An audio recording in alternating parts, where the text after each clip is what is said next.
உங்களுடைய நட்சத்திரத்துக்கு திருமணம் செய்து கொள்ளக்கூடாத ஆண்களுடைய நட்சத்திரம் இந்த பதிவுல பார்க்கலாம். உத்திரம், விசாகம், புனர்பூசம், சித்திரை, பூரட்டாதி, உத்திராடம். இந்த நட்சத்திரத்துல பிறந்திருக்கக்கூடிய ஆண்களை நீங்கள் திருமணம் செய்து கொள்ளும் பொழுது ஏதேனும் ஒரு வகையில பிரச்சனை. என்னென்ன வகைகள் அப்படின்னா, கணவன் மனைவிக்குள் பிரிவினை, குழந்தையின்மை, திருமணத்திற்கு பின்பு யாரேனும் ஒருவருக்கு கடுமையான வியாதிகள் அல்லது புதுமான வியாதிகள், ஒரு வியாதி முடிஞ்சதுக்கு அப்புறம் இன்னொரு வியாதி அப்படின்னு சொல்லிட்டு தொடர்ச்சியா, இருவரில் ஒருவருக்கு அற்ப ஆயுள் அல்லது உயிர்கண்டம். அற்ப ஆயுள்னா மரணத்தை குறிக்கும், உயிர்கண்டம்னா மரணம் வரைக்கும் போயிட்டு பொழைச்சிட்டு வரதை குறிக்கும்.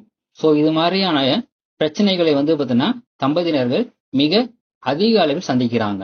ஒருவேளை உங்களுடைய ஜாதகத்துல, அதாவது இந்த நட்சத்திரத்துல உள்ள நபரை திருமணம் செய்து கொண்டு விட்டீர்கள் அல்லது திருமணம் பண்ணிக்க போறீங்க அப்படிங்கிற பட்சத்துல இருவர் ஜாதகத்திலும் உள்ள கிரக அமைப்புகள் இப்ப சொல்லப்பட்ட பிரச்சனைகளை சமாளிக்கக்கூடிய வகையில் அல்லது தடுக்கக்கூடிய அமைப்பில் இருந்தால் கண்டிப்பா இந்த பிரச்சனையிலிருந்து நீங்கள் காப்பாற்றப்படுவீர்கள்.